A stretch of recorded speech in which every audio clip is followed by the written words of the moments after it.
quick reading for May the 5th to May the 6th, a Gemini.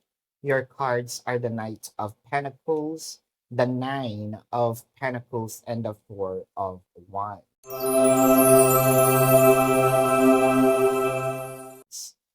Sabihin natin medyo stagnant yung relationship ninyo that was then. Ngayon nakakita na tayo ng movement. At ang movement na ito, hindi man ganun kabilis, pero sure yung movement towards clarity, reconciliation, towards harmony, and commitment. Meron dito meron tayong harvest dito. It could be harvesting happiness, harvesting the harmony, or harvesting yung security, no? Yung structure and foundation nitong ating relationship.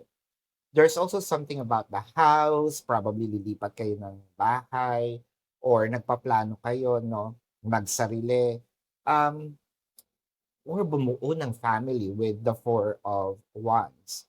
Yeah, this is your quick reading, Gemini, for May the 5th to May the 6th.